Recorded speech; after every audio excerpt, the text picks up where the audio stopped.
Chibuga na! Nakaluto na po tayo! May bound doon. Kung gusto ka, may bound doon. Sa ilalim ng mga plato, may bound. Dito ka dito.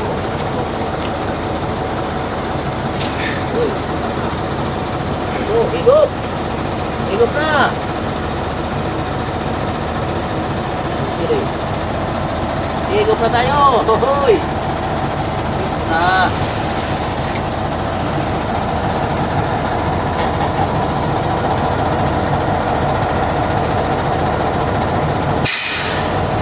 Ikot dito, bahang ang kanin eh. Kaya sini. Sini tayo, kahit mahaba. Kita na yan dyan, oh.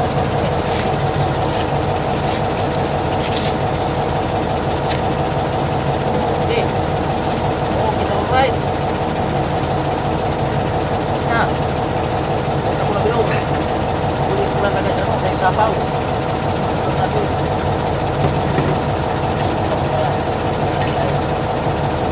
Okay. Oh, guys, tulog daw na. Musik. Ay, nagkaro. Okay.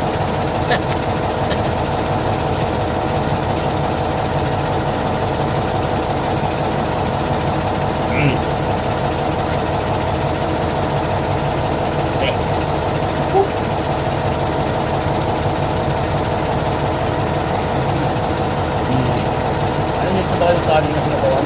Ha? Mainit na yung kanin na sinabawan. Tayo pa to. Nagkaulo. Dali.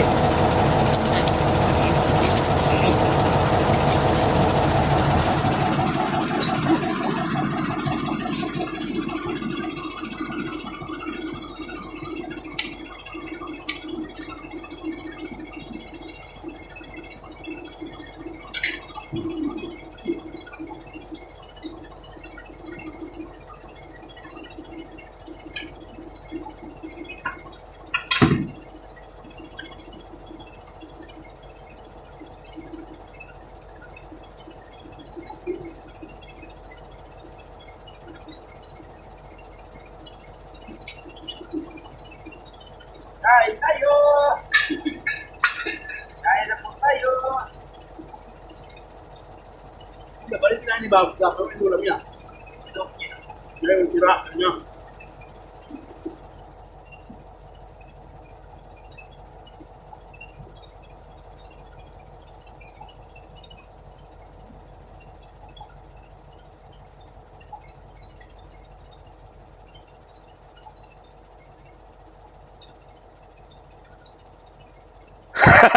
Parehong kalbo!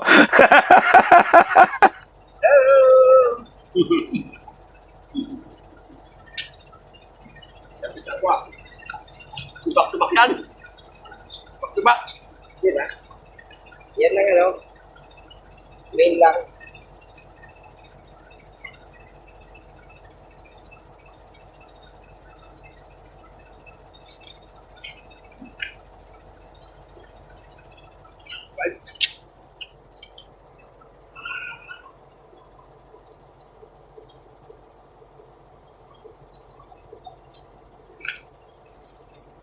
Kain na tayo!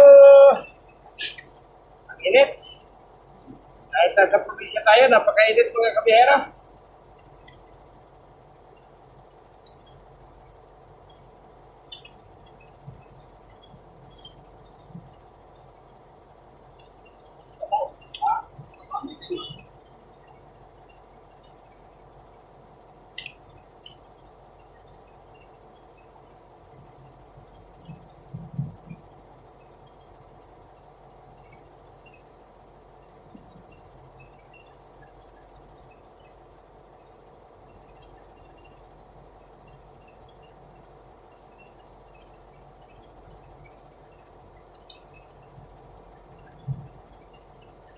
Dalawa na lang kung kami ni Dolphin kumakain. Nauna na kumain si Gabriel.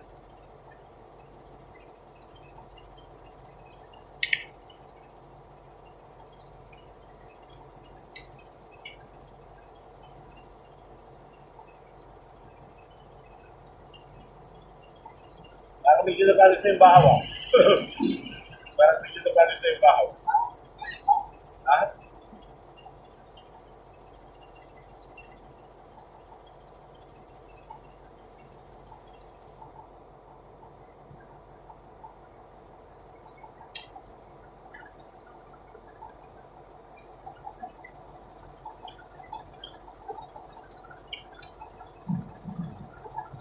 Ito pong isda, 6 na piraso.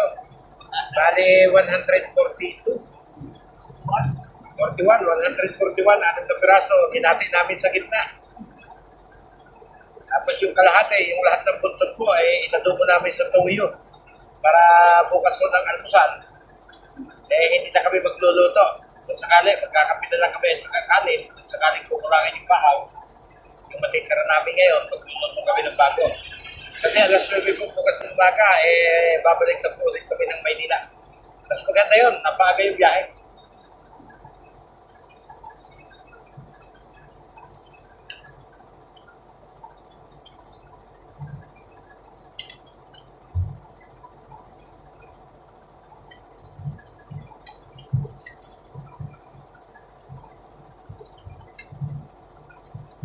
Mabuti na lang ho, may kasamang poster. Kasi kung ganito kalaki pa sa minamanihong po ang dadalahin, mahirap po maniobra doon sa talipapa. Oo, obliga tayong magdilata. Kasi pag lumabas ka rito, yung mga tindahan dyan, ang paninda lang ay mga dilata. So, malaking bagay na may kasama tayong poster, maliit na sasakyan.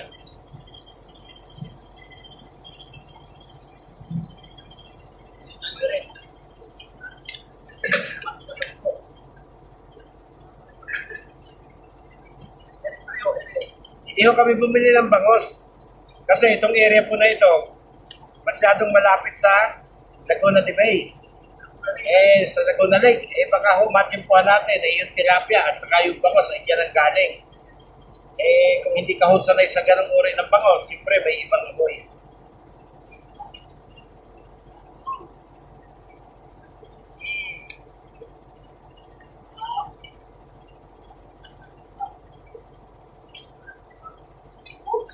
Kaya nagsiguro kami na isdang dagat po yung amin pinili.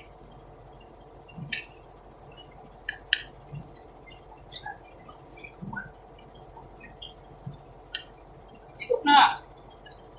Si driver Gulpe ho, yan ho ay taga-Iriga City.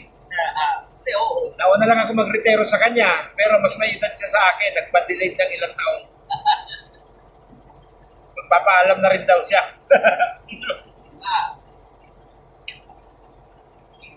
Tayo ng ating buhay. Ang pagkakaiba ho namin, yung iba ho naming mga kaibigan nakatipon. Kami ho naubusan. Pati mga buhok namin wala na, ubus na. Yung buhay.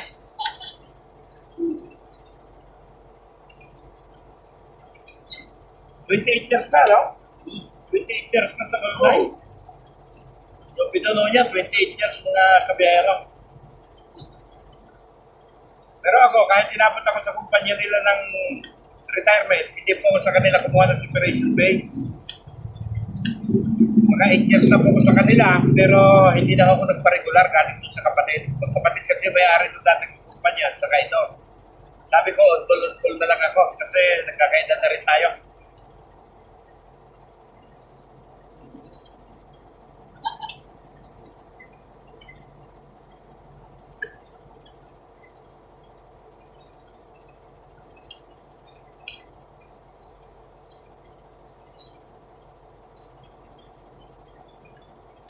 Pero mas masaya yung samahan kapag mas marami ho yung grupo. Kasi pag mas marami yung driver, mas marami yung magko-contribute, mas marami ang mabibili, mas matipid sa mga overnight na biyahe. Kasi nga po, kapag marami mag-aambag. Saka marami din ang kikilos para mag-usina.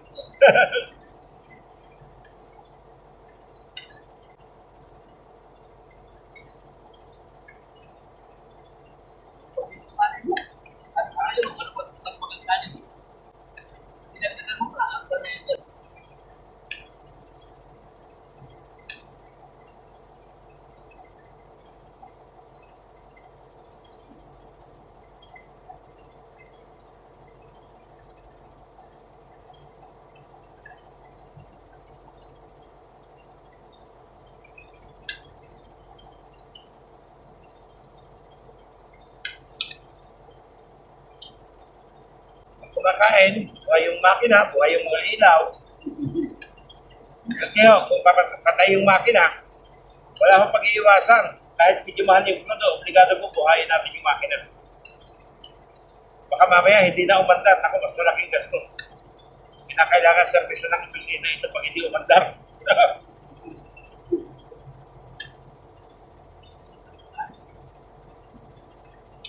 Kaya maiintindihan naman na po yun ng opisina kung bakit buhay yung makina.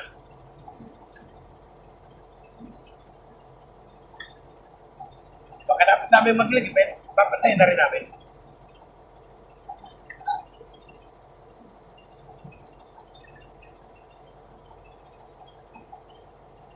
Matama yung batang baka. Lahat may itlog.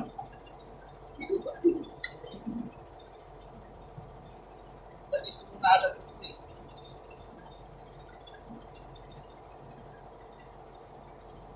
Doon na lang namin yung tinatap. Marami hong asong galang dito. Sila na ho bahalang maglinis niyan.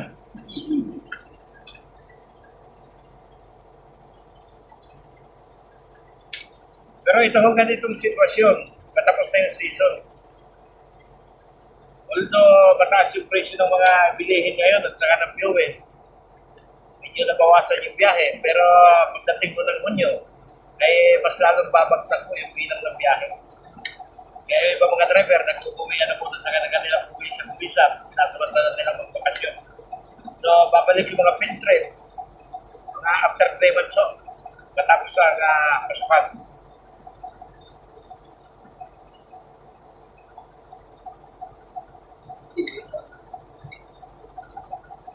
At sana, lumakas ka talaga yung biyahe.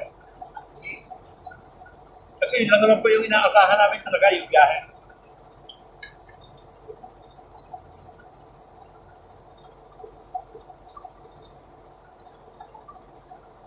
Okay lang yung mga regular. Kasi yung mga regular, may sahod naman sila habang walang biyahe.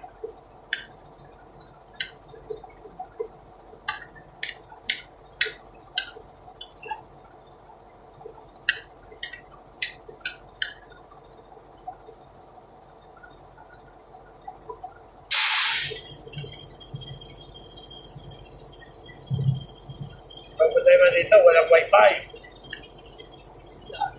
Kahit may data, wala rin.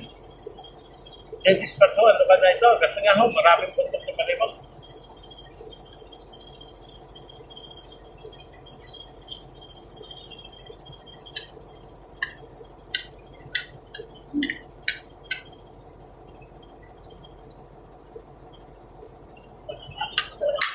Okay! Paalam na! Niligpit naman po tayo. Hanggang sa muling biyahe, mga kabiyahero.